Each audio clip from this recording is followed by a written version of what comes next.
মোহনা টেলিভিশনের রাজনীতি বিষয়ক টক শো ভিন্ন মাত্রায়। সম্প্রতি বিএনপির মহাসচিব ও স্থানীয় সরকার মন্ত্রী মির্জা ফখরুল ইসলাম আলমগীর বলেছেন যে প্রত্যেকটি দলকে তাদের মত প্রকাশের স্বাধীনতা দেওয়া হবে, তারা জনগণের সামনে কথা বলবে এবং রাজনীতি করবে, জনগণই বেছে নেবে তাদের কাঙ্ক্ষিত নেতাকে। এই প্রশ্নের এই বক্তব্যের পরে এনসিপি নেতা সার্জিস আলম প্রশ্ন রেখেছেন যে এই বহুদলীয় বা সব দলের মধ্যে আওয়ামী লীগ রয়েছে কিনা, এটি নিয়ে একটি আলোচনা তৈরি হয়েছে এবং সমসাময়িক রাজনৈতিক অন্যান্য যে বিষয় রয়েছে সেসব নিয়ে আজকে আলোচনা করব আমরা। অনুষ্ঠানের পুরোটা সময় জুড়ে আপনাদের সঙ্গে আছি আমি রনি রেজা এবং আজ আলোচনা করবার জন্য স্টুডিওতে আছেন বিএনপির সংসদ সদস্য এবং স্বনির্ভর বিষয়ক সহ সম্পাদক নীলুফার চৌধুরী মনি। আপা স্বাগতম আপনাকে। আমাদের সঙ্গে আরও আছেন এবি পার্টির সাধারণ সম্পাদক ব্যারিস্টার আসাদুজ্জামান ফুয়াদ, স্বাগতম আপনাকে। আমি প্রথমে মনে আপা আপনাকে দিয়ে আলোচনাটা শুরু করতে চাই। যে প্রশ্নটি এনসিপি নেতা সার্জিস আলম রেখেছেন, আপনার কি মনে হয় এই যে সর্বদলীয় যে রাজনৈতিক চর্চার কথা বিএনপি মহাসচিব বলেছেন, উদার রাজনৈতিক চর্চা, এর মধ্যে আওয়ামী লীগের অবস্থানটা কি? ধন্যবাদ আপনাকে, যারা দেখছেন আমার শুভেচ্ছা, আমার সহ আলোচককেও শুভেচ্ছা। দেখেন, এইটা বলার আগে বোধহয় আমার ওইটা বলা কথা যে সার্জিস যে দল করেন সেই দলের চিফ কয়েকদিন আগে বলেছেন যে চাইলে ছাত্রলীগও এনসিপিতে জয়েন করতে পারে। তো যারা এই কথাটা বলেন, আমার সাথে যিনি আলোচক আছেন তারা একসাথে অ্যালায়েন্স করেছেন। উনি এই উত্তরটা দিতে পারলে ভালো, কারণ অ্যালায়েন্স করলে কিছু উত্তর দেওয়াই যায় চাইলে। আর যদি মনে করেন যে না আমি আমার এটা যোগপদ, সেটা আলাদা জিনিস। তো আমি তাকে পাইলে এটা বলতাম যে আইন কি এক একজনের জন্য এক এক রকম।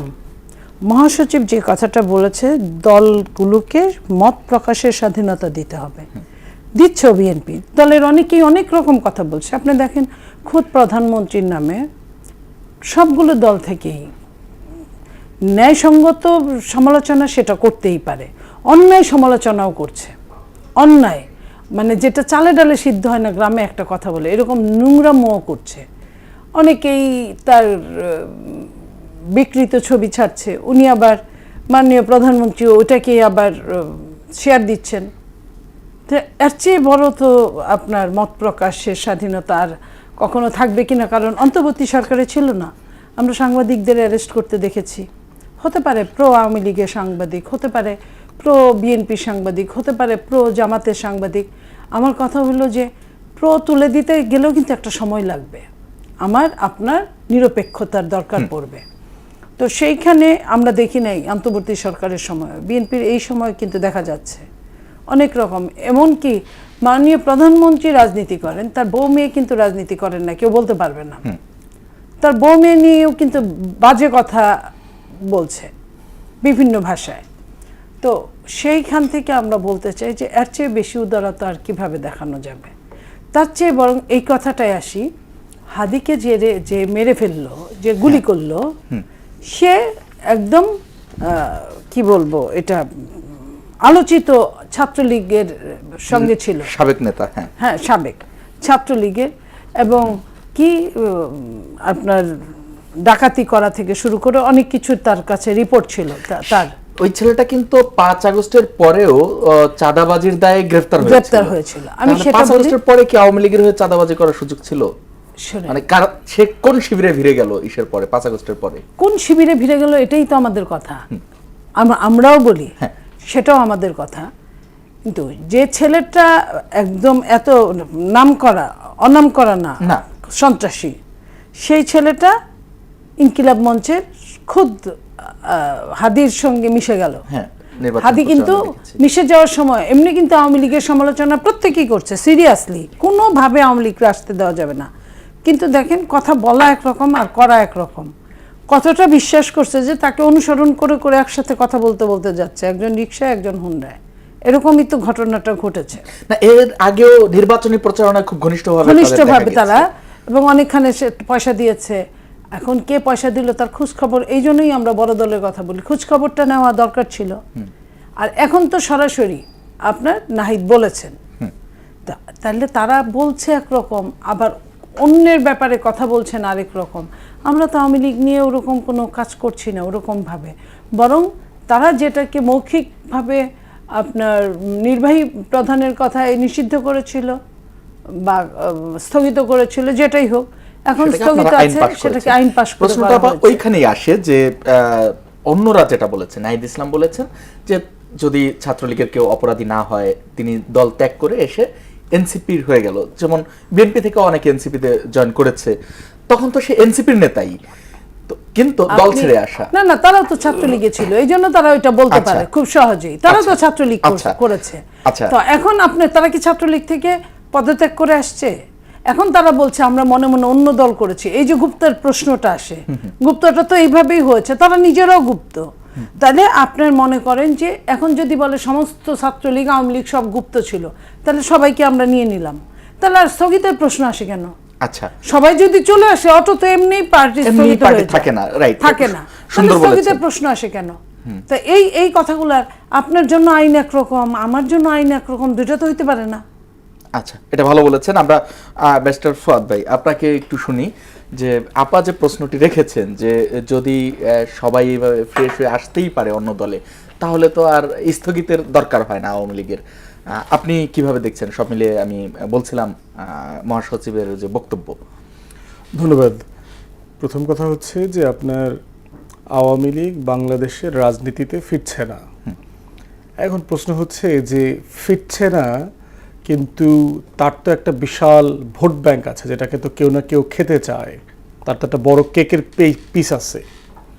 নির্বাচনের আগে থেকে দেখবেন যে ফখরুল ভাই অত্যন্ত সজ্জন মানুষ, ভদ্র মানুষ, ভোটকে অ্যাপিস করবার জন্য ওনার এখানে প্রচুর মাইনরিটি আছে, একটা হিউজ মাইনরিটি সেকশন আছে ওনার ভোটার, তো সবাইকে মিলায়ে অ্যাপিস করবার জন্য কিন্তু ওনাকে তখন বলতে হয়েছে যে আমরা আওয়ামী লীগের কাউকে গ্রেফতার করব না, কারো বিরুদ্ধে মামলা দেওয়া হবে না, এবং দেখেন আপনাদের নেত্রী আপনাদেরকে ছেড়ে চলে গেছেন, কিন্তু আমরা আপনাদেরকে ভোটের পরে ছেড়ে দেব না, এই ধরনের কথাবার্তা কিন্তু বলেছেন। শুধু উনি না, ভোটের রাজনীতিতে অনেক এমপিরাই এই ধরনের কথাবার্তা বলেছেন বিএনপির বিভিন্ন জায়গাতে। এখন প্রশ্ন হচ্ছে যে আপনার এইটা বলা মানে কি আসলে বিএনপির নেতারা চাইলেই আওয়ামী লীগকে পুনর্বাসন করতে পারবে? প্র্যাকটিক্যালি সম্ভব? যেমন আমার এলাকাতে আপনার সংসদীয় আসনে বাবুগঞ্জ মুলাদির আপনার ঈদের দিনে মুলাদির যে ঈদগাহ ময়দান আছে সেখানে ওখানকার যে আওয়ামী লীগের উপজেলা চেয়ারম্যান ছিল সে দলবল নিয়ে ওখানে ঈদের জামাতে নামাজ পড়তে আসছে। ওখানকার বিএনপির যারা প্রমিনেন্ট নেতা তারা কেউ উপস্থিত ছিল না। কানাঘোষা হচ্ছে বিএনপির এমপি স্থানীয় নেতা সবার সাথে ডিল করেই তারা নামাজ পড়তে আসছে। আচ্ছা, নামাজ পড়তে আসার পরে সন্ধ্যার পর থেকে কিন্তু আবার ওই বিএনপির নেতারাই পুলিশ পাঠায় কিন্তু সবাইকে এলাকা ছাড়া করছে, আচ্ছা, গ্রেফতার করবার জন্য চেষ্টা করতেছে। তাহলে চিন্তা করেন এর ভিতরে কিন্তু একটা বাণিজ্য আছে। আসতে দিলে কত, ঘন্টায় ঘন্টায় থাকতে দিলে কত, কতদিন থাকতে দিলে কত, তারপরে হচ্ছে আবার দৌড়ের উপরে রাখবো। আচ্ছা ফুয়াদ ভাই, আমি এইখানে একটি মানে জানবার জন্য বলছি যে এই যে বললেন কত সুন্দর গোছালো কথা, এটিকে আসলে কোনো তথ্য প্রমাণ আছে নাকি বলবার জন্য রাজনৈতিক বক্তব্য? এটি মানে কোনটার কথা? এই যে আসতে দিলে কত, এটা লেনদেন হচ্ছে না। যেমন ধরেন আমি আমার এলাকার আওয়ামী লীগের নেতা জানি, সে ইন্ডিয়াতে আছে, মালয়েশিয়াতে যাওয়া আসা করে, তার টোটাল ব্যবসা বাণিজ্য দেখাশোনা করতেছে বিএনপির নেতারা। তার ইটের ভাটা, তার যে ড্রেজিং, তার যে খাল কাটে, আপনার বালু তোলে, এগুলো টোটাল ব্যবসা বাণিজ্য দেখাশোনা করতেছে বিএনপির নেতারা। টাকা পয়সা চাঁদা উঠাইতেছে, ওই পারে পাঠাচ্ছে। ও সে নিজে বলে চাঁদার রেট বাড়াইতে হয়েছে কেন, কারণ আমার খরচের পরে তো আবার টাকা ওই পারে পাঠাইতে হয়। এবং ওপেন সিক্রেট। এবং কে কোনটা দেখতেছে, আওয়ামী লীগের বাণিজ্য এখনো রয়ে গেছে। বাণিজ্য অবশ্যই আছে।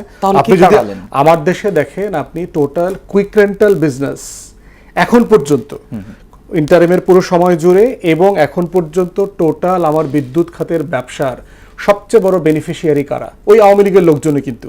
ইউনাইটেড, বসুন্ধরা, ওরিয়ন গ্রুপ, তারপরে হচ্ছে এই শাহিম ওসমান, যাদের আপনার কুইক রেন্টাল কোম্পানি আছে, এগুলো এন্টায়ারলি তো আওয়ামী লীগের মালিক। এখানে তো বিএনপির কোনো শেয়ার নাই। কিন্তু এটা ম্যানেজ করতেছে কিভাবে? সরকারি দল, প্রশাসন সব মিলায়া ঝিলায়া ভাগ বাটোয়ারা করতেছে। হাজার হাজার কোটি টাকা পেমেন্ট হয়ে গেছে না? আদানির পেমেন্ট হয়েছে, সব কুইক রেন্টালের পেমেন্ট তো ইন্টারিমে করেছে, বর্তমান সরকারও করছে। চাইলেই সে হঠাৎ করে এখান থেকে বের হয়ে আসতে পারবে না। বের হয়ে আসার কোনো প্রক্রিয়া দেখতে পাচ্ছি না। ইন্টারিমকে যেটা আমরা বারবার বলেছি, বর্তমান সরকারকে একই কথা বলেছি। প্রশ্ন হচ্ছে বিএনপি এনসিপি কেউই চাইলেই আওয়ামী লীগকে পুনর্বাসন করতে পারবে না, এটা প্র্যাকটিক্যাল না। সবাই যেটা চাচ্ছে এই বিশাল ভোট ব্যাংকটাকে অ্যাবজর্ভ করে নেওয়া, এই অ্যাবজর্ভ করবার প্রসেসের ভিতরে এই বক্তব্যগুলো চলছে। ফ্যাকচুয়ালি দেখেন, আপনার অভিনেশ পালওয়াল আছে আপনার ইউনিভার্সিটি অফ লন্ডনের সোয়াসের একজন টিচার, ইন্ডিয়ান অরিজিন। তিনি একটা গুরুত্বপূর্ণ লেখা লিখেছেন গত কয়েকদিন আগে আপনার একটা আমেরিকান থিঙ্ক ট্যাঙ্কের রিসার্চ পেপারে। সেইখানে তিনি, এবং এটা প্রথম আলো আপনার ট্রান্সলেট করে পাবলিশ করেছে, সেখানে সে ক্যাটাগরিক্যালি দেখিয়ে দিয়েছে যে আওয়ামী লীগের ফেরাটা কেন সম্ভব না। নিউজ আসছে দেখবেন যে রেহানা গ্রুপ এবং হাসিনা গ্রুপের ভিতরে দ্বন্দ্বের কথা আসছে। এরপরে দেখেন যে সকল বাস্তবতা বলছে যে আওয়ামী লীগের ফিরে আসার যত শর্তগুলো কি কি, আওয়ামী লীগ কখন কখন ফিরে আসছে। আওয়ামী লীগ ৭৫-এর পরে ফিরে আসছে, কি প্রসেসে ফিরে আসছে? তখনকার জিয়াউর রহমানের সরকার অ্যালাউ করেছে শেখ হাসিনাকে আসতে, সাথে ভারতের প্রেসার, দুটা জিনিসের একটা কর্মযজ্ঞ এখানে ওয়ার্ক করেছে বলেই কিন্তু হাসিনা ফিরতে পেরেছে। দ্বিতীয়ত কখনো ফিরে আসছে, শেখ হাসিনা 1/11-এর সময় ফিরে আসছে। কিভাবে ফিরে আসছে? 1/11-এর গভর্নমেন্ট, প্রণব মুখার্জির সরকার মিলে ডিল করে হাসিনাকে ফেরত নিয়ে আসছে। আচ্ছা, এখন প্রশ্ন হচ্ছে ফিরে আসার সেই শর্তটা এখানে বিরাজ করছে কিনা, যে এখানে ইন্টারন্যাশনালি বিভিন্ন কমিউনিটি থেকে প্রচন্ড প্রেশার আছে কিনা যে ভারতের পক্ষ থেকে অথবা পশ্চিমাদের পক্ষ থেকে হাসিনাকে ফেরত নিতে হবে। দ্বিতীয়ত হচ্ছে বিএনপি সরকারের, তারেক রহমানের সরকারের আগ্রহ আছে কিনা হাসিনাকে ফেরত নেবার। এখন দেখেন, কয়েকদিন আগে আওয়ামী লীগ আইনজীবীদেরকে ইনস্ট্রাক্ট করেছেন যে জাতিসংঘের যে রিপোর্ট যেটা আসছে ২৪-এর গণ অভ্যুত্থানের জুলাই শহীদদের তালিকা এবং এই হত্যাযজ্ঞ নিয়ে, সে কিন্তু জাতিসংঘকে চিঠি দিয়েছে তাদের আইনজীবীর মাধ্যমে, এই উত্তর দিয়েছে। রাইট, তো উত্তর দেওয়ার মানেটা কি? ইন্টারন্যাশনাল কমিউনিটি যদি আপনার রিটার্নকে ফ্যাসিলিটেট করতে হয় তাহলে ওই রিপোর্টকে তো ডিল করতে হবে। জাতিসংঘ যেখানে বলেছে হাসিনার নেতৃত্বে 2024 সালে এখানে গণহত্যা হয়েছে, মানবতা বিরোধী অপরাধ হয়েছে, 1400 মানুষকে হত্যা করা হয়েছে, আইন শৃঙ্খলা বাহিনী এটার সাথে ইনভলভ, যেই লিথাল ওয়েপন ব্যবহার করতে পারে না আইন শৃঙ্খলা বাহিনী সেগুলো ব্যবহার করা হয়েছে, শত শত বাচ্চাকে হত্যা করা হয়েছে। এইরকম একটা অভিযোগকে আপনি রিফিউট না করলে আন্তর্জাতিক মহলের সমর্থন নিয়ে কিভাবে ফিরবেন? আপনি যেটা বললেন ৭৫-এর পরে যেভাবে আওয়ামী লীগ ফিরেছিল জিয়াউর রহমানের যে উদার গণতান্ত্রিক যে পদ্ধতি, এখন যদি সেই একইভাবে বহুদলীয় এটা বিএনপি এবার পারবে না কেন? দেখেন ৭৫-এ কোনো গণ অভ্যুত্থান হয়নি। ৭৫-এ একটা সামরিক কুহ বলতে পারেন, যে মুক্তিযোদ্ধা মিলিটারি অফিসাররা তারা পরিকল্পিতভাবে শেখ মুজিবের পরিবার সবকিছু মিলায় ১৭-১৮ জনকে হত্যা করেছে। বাংলাদেশে এবার একটা গণ অভ্যুত্থান হয়েছে। আচ্ছা, দ্বিতীয়ত হচ্ছে শেখ মুজিব এবং সপরিবারে মারা যাওয়ার কারণে ২০ বছর পরে এটার একটা সিম্প্যাথি ক্রিয়েট হয়েছে। এটা তৈরি করা সম্ভব। এই জায়গায় স্পষ্ট সম্ভব না। পালায় চলে গেছে। আমি তাহলে মূল প্রশ্নে আসি, যদি সম্ভব না, আচ্ছা যদি সম্ভব না হয় তাহলে এই মির্জা ফখরুল ইসলাম আলমগীরের বক্তব্য নিয়ে এত আলোচনার কি আছে? আমার মনে হয় যে তিনি বলেছেন যে আমরা বাক স্বাধীনতাটা দিতে চাই, সে বাক স্বাধীনতা দিতেই পারে, যে এবং তিনি একই সঙ্গে কিন্তু চমৎকার একটি কথা বলেছেন যে জনগণ নির্ধারণ করবে তাদের নেতাকে, জনগণের সঙ্গে কথা বলবে, জনগণ নির্ধারণ করবে। এটি তো একটি সুন্দর পন্থা। মানে আওয়ামী লীগের নেতাকে এরকম না, আওয়ামী লীগের না, বলেছে যে আমরা সব রাজনৈতিক দলকে মত প্রকাশের স্বাধীনতা দিতে চাই, জনগণের মধ্য থেকে বেছে নেবে যে তাদের নেতাকে। প্রশ্ন হচ্ছে যে ফখরুল ভাইয়ের এই কথাটা বলার প্রয়োজন নাই, দিতে চাই মানে কি? আচ্ছা, আপনি একটা গণ অভ্যুত্থানের সরকার, তো বিএনপি নির্বাচিত সরকার, তো সে নির্বাচিত হয়ে আসছে মানে তো সেই ওই কনস্টিটিউশনের ম্যান্ডেট নিয়ে সে তো আসছে। আমরা যে সংবিধানকে পছন্দ করি না, ফালাই দিতে চাই, সংবিধানটা তো এখনো আছে, এখানে মত প্রকাশের স্বাধীনতা তো আছে, এটা তো ইনহারেন্ট। এটা বিএনপিকে তো নতুন করে ভাই আপনারা কিন্তু আমি মত প্রকাশের স্বাধীনতা দিব, এটা আবার মনিয়া পর আমাকে বলতে হবে কেন ভাই? এটা তো অলরেডি আপনি দেওয়ার জন্য শপথ নিয়ে আসছেন। অতএব সেই জায়গাটা পরিষ্কার করা দরকার। দ্বিতীয়ত হচ্ছে ফখরুল ভাই এটা পরিষ্কার করে ফেলা দরকার যে এই আলোচনাতে আওয়ামী লীগ আছে কিনা, উনি কি মিন করছেন। ওই একই প্রশ্ন সেই জায়গাতে আমার কাছে উনি যদি বলে থাকেন যে হ্যাঁ একটা নতুন এনভায়রনমেন্টে আসছে, আমরা ফ্রিলি কথা বলতে পারি নাই, আমরা সেই আগের বাক স্বাধীনতা হরণ করার জায়গায় ফিরবো না। বর্তমান তারেক রহমানের সরকারের বাংলাদেশে সবাই ফ্রিলি কথা বলবে, মত প্রকাশ করবে, অনলাইনে যেন আবার হেনস্থা না করে, সেটা ফখরুল ভাই এক জায়গাতে বলেছেন। অতএব সেই আলোচনা যদি মিন করে থাকেন এটা ফাইন, ওয়েলকামিং। মনে আপা, সীমান্তে পুশি নিয়ে আবার একটি অস্থিরতা তৈরি হয়েছে। স্বাভাবিকভাবে নির্বাচনের পরে ভারতের সঙ্গে যে 5 আগস্টের পরে যে সম্পর্কের অবনতি ঘটেছিল, নির্বাচনের পরে আমরা দেখেছি সেটি উন্নতির দিকে। এখন আবার এই অস্থিরতা কোনো প্রভাব ফেলবে কিনা, আপনার কি মনে হয়?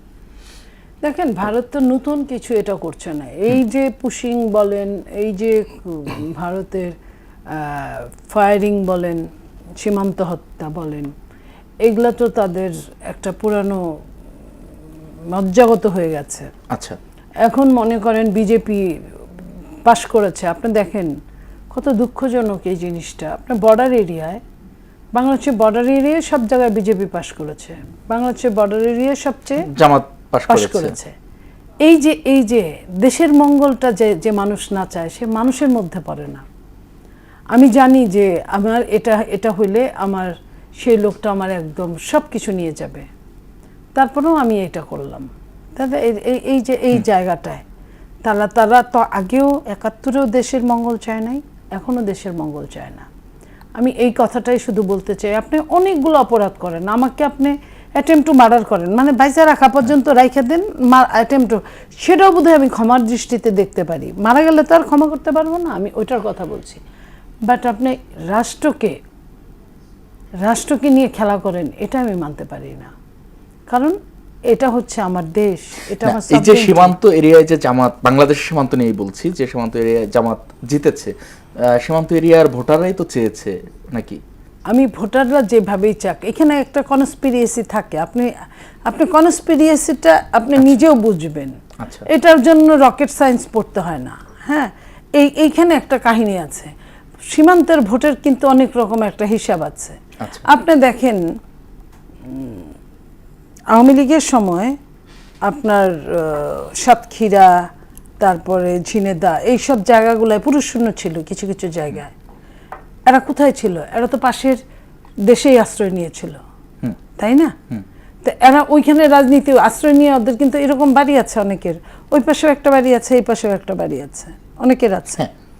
তো সেইখানে তারা নিয়েছিল, সেখানে রাজনীতি তারা পরিচালনা করতে একটা সময় তৃণমূলে ভোট দিয়েছে। তারপরে তারা এখন ওইদিকে আপনি দেখেন সব জামাত হয়ে গেছে। আচ্ছা, তো তৃণমূলের কিন্তু এবার মুসলিমরা তৃণমূলে অত ভোট দেয় নাই, আপনার বিজেপিকে দিয়েছে। কারা দিয়েছে? আমি ভেতরের মুসলিম তো সবখানেই আছে। পশ্চিমবঙ্গের কোন জায়গাটায় মুসলিম নাই, কম হোক বেশি হোক, আছে। ভিতরে পাশ করলো না, সব বর্ডার এরিয়ায় পাশ করলো। তাহলে বর্ডার এরিয়ায় কারা থাকে? ও পাশে এই পাশে ভোটাররা কাদের কথা শুনে? আমি এই কথাটা বলেছি, আর কিছুই না। তো আমি বলি যে দেশপ্রেম, মানে দেশপ্রেমের উপরে আমি আর পৃথিবীতে কোনো কিছু রাখতে রাজি না।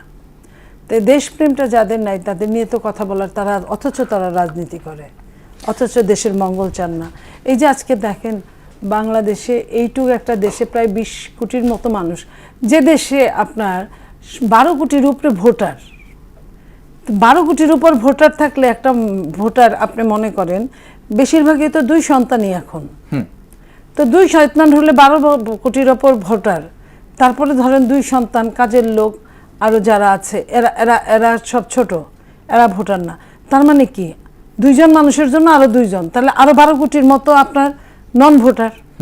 আপনি যদি স্কুলের হিসাব করেন, কলেজের হিসাব করেন, বিশ্ববিদ্যালয়ের হিসাব করেন, শিশু টিকাগুলার হিসাব করেন, আপনি বের হয়ে যাবে বাংলাদেশের মানুষ কত। তার মানে 20-এর উপরে। আমার আগের ফ্যাসিস্ট তার বিশ্বে নিজেকে প্রমাণ করার জন্য আদমশুমারিতে লোক কমাইছে, কিন্তু ভোটার তো আর কমাইতে পারে না। ভোটার তো 12 কোটির উপরে।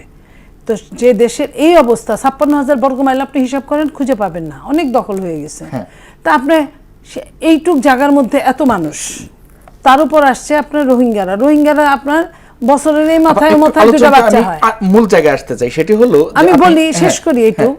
আপনার এর উপরে যদি পুশিং আসে, তাহলে বাংলাদেশের অবস্থাটা কি হবে? আপনি নিজে ওভারলোডেড হবে। এটি প্রতিরোধ করার জন্য সরকারের পক্ষ থেকে কি কি পদক্ষেপ নেওয়া হয়েছে এটি আমরা শুনবো। আর মূল পয়েন্টটায় আসি। আপনি যেটা বলছেন যে যারা দেশের মঙ্গল চায় না তারা রাজনীতি করছে, তাদেরকে মানুষ কেন অ্যাকসেপ্ট করবে? অথচ আমরা সর্বশেষ নির্বাচনেও দেখলাম প্রায় 49% ভোট কিন্তু তারা পেয়েছে। জনগণ, এটার আবার হিসাব আছে। আচ্ছা, আপনি যে যাদের ব্যান করছেন, ওই যে বললো না যে যারা ব্যান তাদের অনেক ভোট আছে, তাদের ভোট ব্যাংক আছে, যেটা ফুয়াদ সাহেব বললেন। তো এটা বলতে হয় না, এটা বুঝতে হয়। তারাও ফুয়াদ সাহেব একটা তো স্পষ্টই বললেন যে স্পষ্ট বলছেন। বিএনপি তাদের সঙ্গে ভাগবাটোয়ারা করে তাদের ভাগ বাটোয়ারা বিএনপি করলে তো এত ভোট, আপনার বিএনপির যে ভোট ছিল বিএনপি তো প্রায় ওইটুকুই ভোট পাইছে।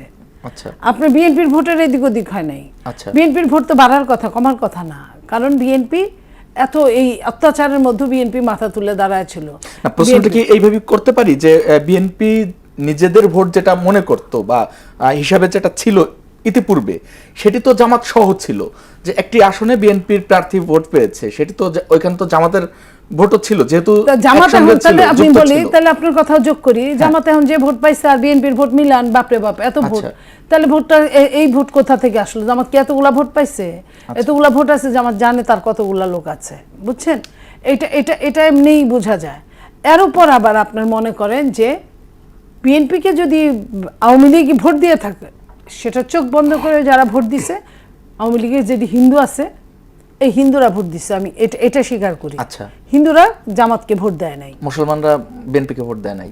হ্যাঁ, মানে আওয়ামীপন্থী মুসলমানরা বিএনপি, আমি ম্যাক্সিমাম তাই বলবো, কারণ আমি আপনাকে প্রমাণটা দিই। আচ্ছা আচ্ছা, প্রমাণটা নিয়ে আমরা। আপনার জামাত কাউকে মামলা করে নাই, জামাত আওয়ামী লীগকে ঠাঁই দিয়েছে, জামাত আওয়ামী লীগের বাড়িতে বাজার পাঠাইছে, জামাত আওয়ামী লীগের বাড়ি ছাড়া করে নাই, উল্টা থাকার নিশ্চয়তা দিছে, তাকে সেফগার্ড হিসেবে ব্যবহার করছে। আপনি বলেন তো, আপনার সর্বশেষ যে আপনার সেফগার্ড থাকবে, আপনি তার একটা ভোটই তো, আচ্ছা, আপনি বলেন একটা ভোটই তো আমার জীবন বাঁচাইছে, আমি কেন তার একটা ভোট দিব না? তাহলে বাংলা হিসাব। আমরা এই প্রশ্নটা একটু ফুয়াদ ভাইকে শুনি। ফুয়াদ ভাই, আপনি যদিও এখন জামাতের নেতা নন, কিন্তু যেহেতু অ্যালাইন করে আছেন, আপা বলেছেন যুগপদ, কারণ এই প্রশ্নটি করা যায়। প্রথম কথা হচ্ছে যে আওয়ামী লীগের ভোট দিয়ে এবার বিএনপিকে জিততে হয়েছে। আপনাকে দুইটা শুধু পরিসংখ্যান দিয়ে বোঝাই দিই। প্রথমটা হচ্ছে যে বিএনপি 36 থেকে 39টা আসনে জিতেছে যেখানে না ভোট জিতেছে।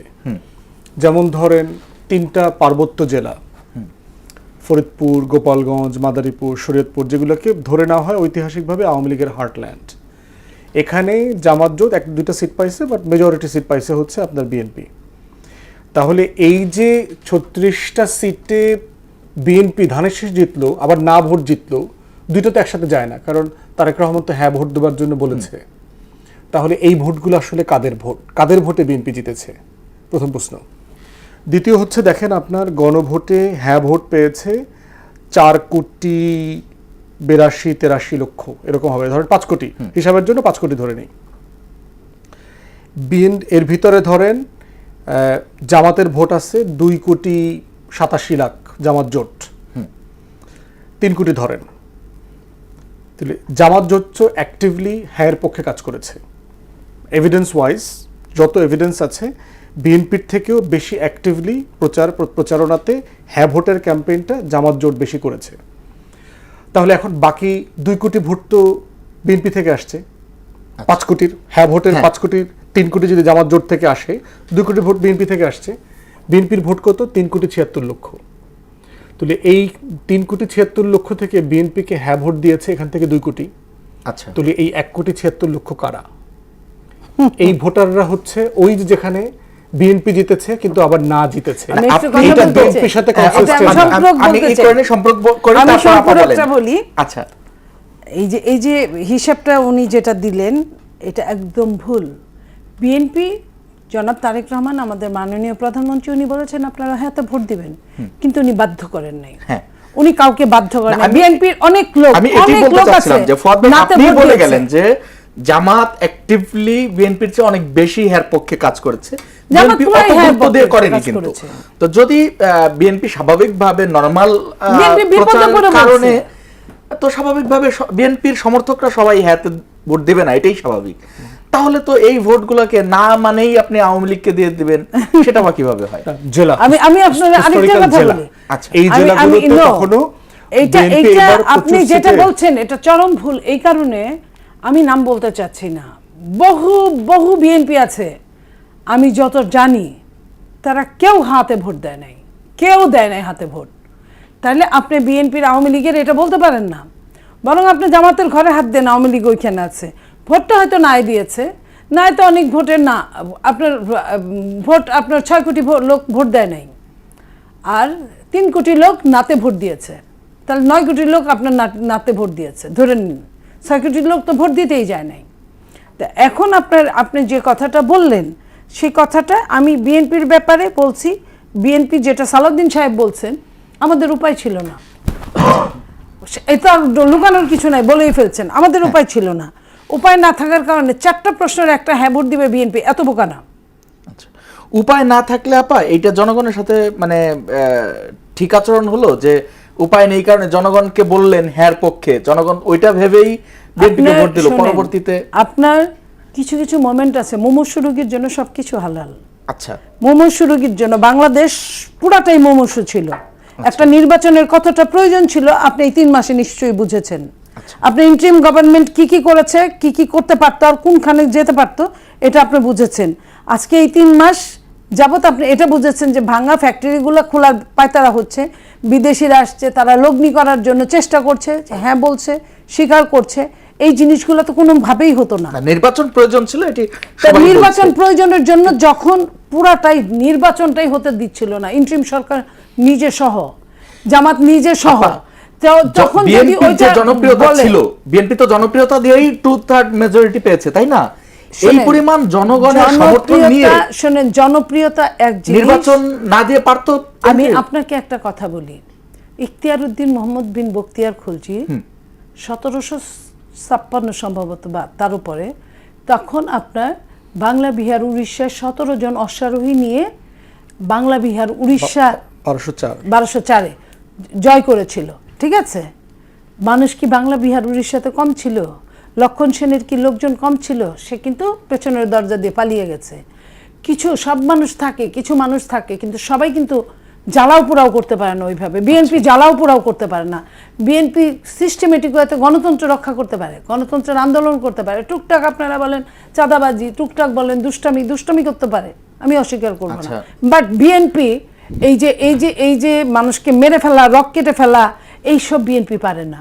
বিএনপি এটা পারে না বলেই বিএনপির অনেক লোক থাকা সত্ত্বেও যারা সব মিলে আপনার বিএনপি একা যে দলের মানুষ, আমি শেষ করি, দুষ্টমি বলছেন একটা মানুষের আমি কিন্তু বলি নাই সবাই করে,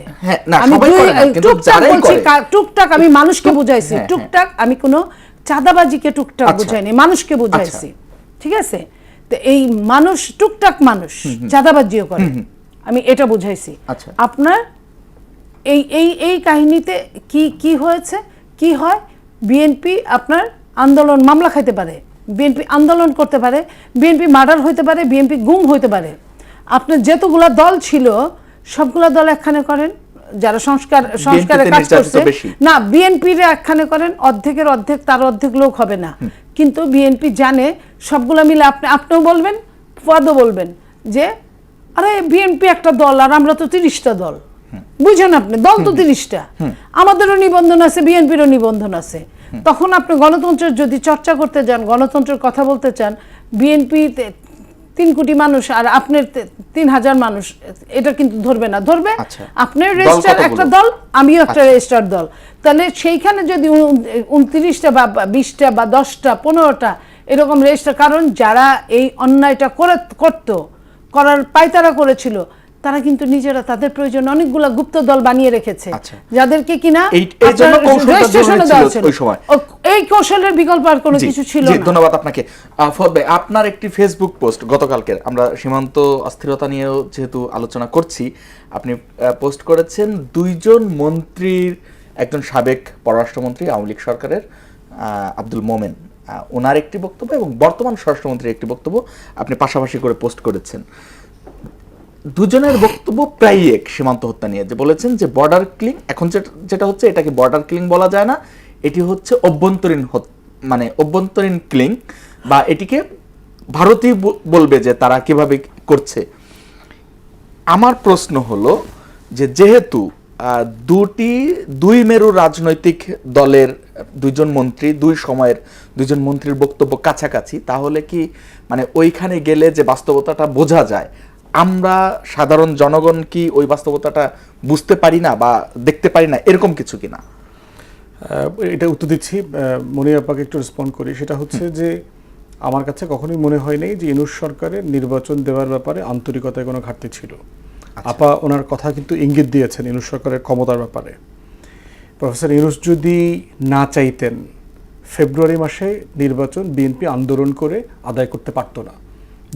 কৌশল অবলম্বন করছে ইউনূস সরকার, যা বলেছে বিএনপি তাই মেনেছে, হাতে বলছে ওইটা দরকার ছিল না তো। আচ্ছা, কারণ আপনি তাকে তো অবিশ্বাস করছেন, মানে এটা অবিশ্বাসের জায়গা থেকে এই কাজগুলো করতে হয়েছে। আমার কথা হচ্ছে যে এটা প্রয়োজন ছিল না এই জায়গাতে যাওয়ার। কারণ হচ্ছে ইউনূস সরকার বরাবরই আন্তরিক ছিল, সে তাদের যেটা প্রত্যাশা ছিল সংস্কারটা হোক, এইটাই প্রত্যাশাটা ছিল। কিন্তু প্রত্যাশাটা রাজনৈতিক দলের সম্মতির বাইরে গিয়ে চাপিয়ে দিয়ে করবে সেটা ওনারা চান নাই। আচ্ছা, চাইলে করতে পারতেন, সেই ক্ষমতা ওনাদের ছিল, যেটা মনি আপা ওনার বক্তব্যে ইঙ্গিত দিয়েছেন। কিন্তু আমার কাছে কখনো মনে হয়নি যে ওনারা লম্বা সময় ক্ষমতায় থাকবেন, নির্বাচন দিবেন না, এই ধরনের উপদেষ্টারা এক এক জায়গায় গিয়ে বলছেন যে 5 বছর থাকতে পারে অনেকে। ধরেন এই মানুষগুলো তো এজ এ টিম না তো। ডক্টর মোহাম্মদ ইউনূস নিজেই বলেছেন যে কেউ 5 বছর 50 বছর থাকতে বলছেন। বলছে মানে সে চাচ্ছে কিনা, সে চাই নাই তো। সে তো যখন ঐকমত্য কমিশনের আমরা যখন বিভিন্ন ফোরামে না চাইলে এই কথাকে গুরুত্ব হিসেবে কেন নেবে? এরকম ইন্টারন্যাশনাল ফোরামে প্রকাশ করার অর্থটা কি? মানুষ বলতেছে, মানুষের এক্সপেকটেশন, রাজনৈতিক দলের উপরে হতাশা, পলিটিক্যাল গভর্নমেন্ট দেখলাম, নির্বাচিত সরকার দেখলাম, কেউ ডেলিভার করছে না। This are pure frustration. কোনো মিছিল হয়েছে বা কোনো মানববন্ধন হয়েছে যে আমরা ডক্টর ইউনূসকে 5 বছর চাই, কারা বলেছে? র‍্যান্ডম পিপল আছে না, 5 জন 10 জন 20 জন মিলে একটা ব্যানার ধরলো, মোটা দাগে ব্যানার ধরে বা এরকম। আমার কাছে মোটা দাগে কেউ এই দাবিটাই করে নাই। রাইট, সিভিল সোসাইটি থেকে শুরু হয়নি, সেই দাবিটাকে ইন্টারন্যাশনাল ফোরামে নিয়ে যাওয়া স্বাভাবিকভাবে কোন অন্য রাজনৈতিক দল, বিএনপির কথাই বলছি, তাদের মধ্যে সংশয় তৈরি হওয়াটা স্বাভাবিক কিনা? তাদের ট্রমাটা অন্য জায়গাতে, তাদের হিস্টোরিক্যাল অনেকগুলো ট্রমা আছে। 111 একটা বড় ট্রমা, যে 111-এ বিএনপি সরকারকে পরিকল্পিতভাবে যে হারানো হয়েছে। ওখানকার 111 নির্বাচন কমিশন 133টা আসনে আপনার সীমানা পরিবর্তন করে দিল। সীমানা পরিবর্তন করে দিয়ে প্রায় 150 আসনে বিএনপি হারার মতো অবস্থায় চলে গেছে। তো এই ট্রমাগুলো এজেন্সিগুলো ম্যাডাম জিয়াকে জানাইছে যে আপনাকে কোনোভাবেই 35টার বেশি আসন দেয়া হবে না। প্রণব মুখার্জির সাথে মঈন আহমেদের ডিল হচ্ছে, ঘোড়া নিয়ে আসতেছেন, দেশ বিক্রি করে দিচ্ছেন। অতএব এইরকম একটা ইন্টারিম সরকারের ব্যাপারে তো বিএনপির সেই ট্রমাটা কাজ করাটা খুব মানে জেনুইন। তো এই ট্রমাটা ইউনূসের ক্ষেত্রে ফ্যাকচুয়ালি কারেক্ট না, কিন্তু হিস্টোরিক্যাল ট্রমা আকারে সে এটা ফিল করছে। থার্ড হচ্ছে 4টা নির্বাচন বিএনপি ফেয়ারলি করতে পারে নাই, 8, 14, 18, 24। তাহলে বিএনপির রাজনৈতিক নেতাকর্মীরা তো পেটিবুর্জুয়া দল, সে তো ক্ষমতার অংশীদার হইতে চায়, সে চেয়ারম্যান হইতে চায়, মেম্বার হইতে চায়, মেয়র হইতে চায়, এমপি মন্ত্রী হইতে চায়। এই মানুষগুলো বুড়া হয়ে গেছে, অনেকে কবরে চলে গেছে। তাহলে সে একটা নির্বাচন চাইবে না, একটা ভালো নির্বাচন চাইবে না, দ্রুত চাইবে না, মরে যাওয়ার আগে একটু এমপি হইতে চাইবে না। আচ্ছা, এটা শেষ চাওয়ার ভিতরে প্রশ্নটা দিবেন, শেষ সময় এটা কোনো দোষ না, এটা চাওয়ার ভিতরে। কিন্তু আমি নীতিগতভাবে কখনোই মনে করি নাই যে ইউনূস সরকার অথবা তার টোটাল কাউন্সিল নির্বাচন ডিলে করা, ক্ষমতা করা, লেন্দি করা, এটা তাদের চেষ্টা তারা ছিল না। এখন হচ্ছে coming back to border killing, খুবই দুঃখজনক। সালাউদ্দিন আহমেদ অত্যন্ত লার্নেড মানুষ, পড়াশোনা করা জানা মানুষ, কিন্তু ইন্ডিয়ান বর্ডার সিকিউরিটি ফোর্স যে অ্যাক্ট আছে এবং ইন্ডিয়ান যে অন্য আইনগুলো আছে, যে সীমান্তে আপনি অন্য দেশের নাগরিক সন্দেহে কাউকে পুশ করতে পারেন কিনা, ইন্টারন্যাশনাল ল হচ্ছে পারেন না। যদি আপনার কাছে এরকম কোনো নাগরিক ধরা পড়ে, কি করেন? যেমন ধরেন আমি ইংল্যান্ডে ইমিগ্রেশন অ্যাসাইলাম প্র্যাকটিস করেছি, আমি প্র্যাকটিস করেছি। সেটা যেটা করে, একজন অবৈধ লোককে তারা ডিটেইন করে, ডিটেনশন সেন্টারে নেয়, তার ডিটেলস নেয়, পাসপোর্টের কপি নিয়ে ওখানকার বাংলাদেশ হাই কমিশনে পাঠায় বলে তোমাদের একজন নাগরিক আমার দেশে অবৈধভাবে থাকছে, বৈধভাবে থাকার ব্যাপারে তার কোনো আইনি জিনিস চলমান না এখন, অতএব তোমরা তাকে রিটার্ন করার জন্য ব্যবস্থা নাও। এবং রিটার্ন করবার জন্য অনেকগুলো ওয়ে আছে। একটা হচ্ছে ভলান্টারি রিটার্ন, যিনি অবৈধভাবে গ্রেফতার হয়েছেন তিনি নিজের টিকিটে দেশ ছেড়ে চলে যেতে পারেন। তিনি হাই কমিশন থেকে অ্যাসিস্ট্যান্স সিক করতে পারেন যে আমাকে টিকিটের টাকা করে দেন। তিনি ব্রিটিশ সরকারের কাছেও বলতে পারবেন কমনওয়েলথের সিটিজেন হিসাবে অথবা ডিটেইনি হিসাবে যে আমার টিকিট বিয়ার করবার মতো খরচের টাকা আমার কাছে নাই, আমাকে টিকিট করে দেন, এবং টিকিট করে সরকার পাঠিয়ে দেবে। রাইট। অতএব এই প্রসেসগুলো কিন্তু ইন্টারন্যাশনালি সিদ্ধ, মানে অ্যাকসেপ্টেবল প্রসেস, যে একজন অবৈধ নাগরিককে আপনি গ্রেফতার করবার পরে কি করতে পারবেন। অতএব সেইটা লঙ্ঘন করছে তারা ধরে নিচ্ছে যাদেরকে পুশিন করার চেষ্টা করা হচ্ছে। শেষ করতে হবে। যে আজকেও দেখলাম আপনার লালমনিরহাট, পঞ্চগড়, নওগাঁ সীমান্তে 60 জনের উপর নাগরিককে আপনার পুশিন করার চেষ্টা করেছে, যারা এখন 0 পয়েন্টে আছে, ইন্টারন্যাশনাল বর্ডারে আছে। এইটা অ্যাবসলিউটলি একটা অবৈধ কাজ করছে। ভারতের যে আপনার এলিয়েন অ্যাক্ট আছে, যে কোনো অবৈধ বিদেশি নাগরিক আসতে তাকে আপনি কি করতে পারবেন? তাকে আপনি 5 বছর পর্যন্ত সাজা দিতে পারবেন, জেল জরিমানা করতে পারবেন। বর্ডার সিকিউরিটি ফোর্স অ্যাক্ট আছে, আপনি তাকে ডিটেইন করতে পারবেন। ভারত বাংলাদেশের সাথে বর্ডার রিলেটেড 4টা প্রোটোকল আছে, তার ভিতরে সর্বশেষটা হয়েছে 2011 সালে। আপনার বর্ডার ম্যানেজমেন্ট প্ল্যান যেটা আছে বাইল্যাটারাল, সেখানে বলে দেওয়া আছে যে আপনি মানে শুটিং করতে পারবেন না, শুট অন সাইট পলিসি আপনি অ্যাপ্লাই করতে পারবেন না, লিথাল ওয়েপেন ব্যবহার করতে পারবেন না, 150 মিটারের ভিতরে আপনি কোনো স্থাপনা তৈরি করতে পারবেন না। তার প্রত্যেকটা ভারত লঙ্ঘন করছে। স্বরাষ্ট্রমন্ত্রী এই ধরনের বক্তব্য, এটাই দুঃখজনক যে আমার স্বরাষ্ট্রমন্ত্রী আমার পক্ষে দাঁড়াবে না কেন? সে তো, কারণ আমি তো কোনো অন্যায় করি নাই। আমার কোনো নাগরিক যদি অবৈধভাবে সেখানে গিয়ে থাকে, তাকে গ্রেফতার করেন, জেলে নেন, তারপর তাকে ফিরিয়ে আনার জন্য আপনি চিঠি দেন, তার এনআইডি এই প্রশ্নটা তাহলে একটু মনে আপনাকে শুনি। আপা যদি একটু বলতেন যে স্বরাষ্ট্রমন্ত্রী বক্তব্যটি দিলেন আসলে ঠিক আছে তার জায়গা থেকে? দেখেন, আমার রক্তক্ষরণ হচ্ছে এই ব্যাপারটা বলার আগে, কারণ আমি আমার দেশের মানুষকেই ভালোবাসি, এটাই স্বাভাবিক। এখন এটাও সত্য আপনার যে অনেকেই আমরা তো আসলে লোক হিসেবে অত ভালো মানুষ না। আমার কেন চোরাচালানের ব্যবসা করতেই হবে?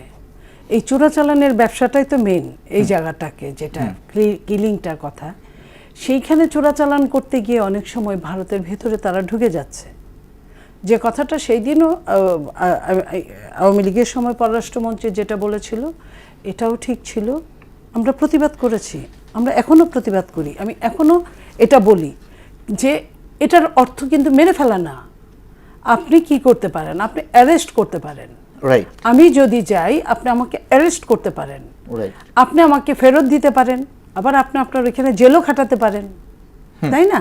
আপনার ওইখানে আমি গেছি, আমি আপনার হাতে ধরা পড়ছি, সো আপনার রুলসে কিন্তু এটা নাই, এটা থাকে না যে আপনি গুলি করে মেরে ফেলবেন। আমি এই কথাটাই আমি বলতে চাই। হতে পারে আমি ছোট দেশ, বাট এই জায়গাটায় এটা সত্যি। আপনার মারে কাদের জানেন? যারা গরুর ব্যাপারী, যাদের হাতে অনেকগুলো টাকা থাকে। আপনি দেখবেন কোনো ফ্যান্সি ডিল ব্যবসা যারা করে, এগুলো মারে না, কখনোই না। একটা আজ পর্যন্ত শুনছেন? আমি শুনি নাই যে কোনো ফ্যান্সি ডিল মানে কোনো মাদক দ্রব্য চোরাচালান কারবারি বর্ডার কিলিংয়ে শিকার হয়েছে, হয় না। একমাত্র ফালানি, তাও ফালানির কাছে অনেক টাকা ছিল। ফালানি কিন্তু কাজ করেছে ওই দেশে গিয়ে, করে। ওদের দেশের লোকরাও আমাদের দেশের চেয়ে অনেক বেশি এসে সকালে কাজ করে বিকালে চলে যায়। ওদের কিন্তু কেউ মারা যায় না, ওরা কিন্তু জেনে বুঝেই যায়। ওদের নির্ধারিত নিশ্চয়ই গেট আছে, সেটা দিয়েই তারা ঢুকায় দেয়। বাংলাদেশিরা তাকায় থাকা ছাড়া কিছুই করার থাকে না। তো আমার কথা, আমি এটা আশা করব যে আমাদেরকে না মেরে আমরা যদি বর্ডার ক্রস করে যদি তার সীমানায় যেয়ে থাকে আমার সন্তানরা, হ্যাঁ, প্রসিডিউর অনুযায়ী কাজ করে, অবশ্যই সেটা কিলিং না। আপা, বর্তমানে আমাদের তো স্বরাষ্ট্রমন্ত্রী নানা দায়িত্ব পালন করছেন, কিন্তু দেশের নিরাপত্তাটা নিয়ে একটু প্রশ্ন তোলা যায় কিনা? যেমন বিভিন্ন জায়গায় চুরি ছিনতাই বেড়েছে এবং প্রধানমন্ত্রীর টেলিফোনের তার পর্যন্ত চুরি হয়ে যাচ্ছে। যদিও পরে ধরা পড়ছে, আমাদের মতো সাধারণ মানুষের হয়তো কিছু চুরি হলে, ছিনতাই হলে ধরা পড়ছে না। আমি বলি একটা কথা, এটা একটু বলেন। টেলিফোনের তারগুলা কিন্তু একসাথে থাকে, আপনি খেয়াল করেছেন নিশ্চয়ই। ঢাকা শহরে এটা একটা ভেজাইলা জিনিস, একসাথে বেঁধে দেওয়া থাকে। এখন লাল টেলিফোনের তার কিন্তু লাল রকম না, আচ্ছা, তারের রং কিন্তু একই। এখন প্রধানমন্ত্রী সেটা লেখা নাই। যে চুরি করছে, কাটছে, সে কাটতে গেছে, একটা কেটে ফেলছে। এখন ওটা যদি সে জানতো এটা প্রধানমন্ত্রীর তার, সে হয়তো কাটতো। মানে ভুলটাই ওইখানে হয়েছে, প্রধানমন্ত্রীর তার কারণে এখন ধরা পড়েছে। এখন আমি আপনাকে ওইটার উত্তরটা আমি দিতে চাই, যে কোনো চুরি। আমি আপনাকে বলতে চাই যে তুলনামূলক ইন্টারিম সরকারের সময়, আওয়ামী লীগের সময় থেকে শুরু করে ছিনতাইটা আগের চেয়ে কমেছে। আপনি বিবেক নিয়ে কথা বলেন। 2 ঈদে আপনি দেখেন, 2 ঈদ গেল এই সরকার, এখনো কিন্তু 3 মাস গেছে, 4 মাস হয় নাই। তো মাত্র হানিমুন পিরিয়ডের, এর মধ্যে অনেক কাজ করছে। তার মধ্যে কিন্তু ওই তুলনায় আগে যেভাবে বাড়ি গেলে মানুষ ঈদে বাড়ির ফ্ল্যাটগুলো ডাকাতি হইতো, গ্রিল কেটে নিয়ে যেত, ওই হিসেবে আপনি যদি হিসাব করেন, তার মানে আমি একটা অপরাধ, আমি বলবো না যে অপরাধ না, যেটা হয়েছে হয়, কিন্তু তুলনামূলক রেশিওটা কিন্তু কম। আমি এটা বলছি, আমি বলছি যে স্টেপ বাই স্টেপ কমে আসবে। জি, একদম শেষ পর্যায়ে ফুয়াদ ভাই আপনি 30 সেকেন্ডে যদি বলতেন বর্তমান পরিস্থিতি যে নিয়ে। আপনার আইন শৃঙ্খলা পরিস্থিতি আশাব্যঞ্জক না। আচ্ছা, গত এপ্রিল মে মাসে দেখলাম আপনার বিভিন্ন জায়গাতে 56 জনের লাশ পাওয়া গেছে, নদীতে, রাস্তাঘাটে, বিভিন্ন জায়গায় খুন খারাপি এবং বিভিন্ন যে কাজগুলো চলছে সেটা বিভিন্ন কারণে ইনভলভড। এইগুলো যদি সরকার শুরুতে অ্যাড্রেস না করে, এখনই তাকে সাফিসিয়েন্টলি দায় দেওয়ার মতো অবস্থাতে আমরা নাই। যেটা হবে 6 মাস পরে, 8 মাস পরে এটা সরকারের জন্য গলার কাটা হয়ে যাবে। ধন্যবাদ আপনাকে, ধন্যবাদ মনি আপা আপনাকেও। দর্শক ধন্যবাদ জানাই আপনাদেরও এতক্ষণ সঙ্গে থাকবার জন্য। আজকের মতো বিদায় নিচ্ছি। আগামীকাল দেখা হবে একই সময়ে, নতুন কোনো অতিথি নিয়ে আলোচনা হবে, নতুন কোনো বিষয়ে। সঙ্গে থাকুন।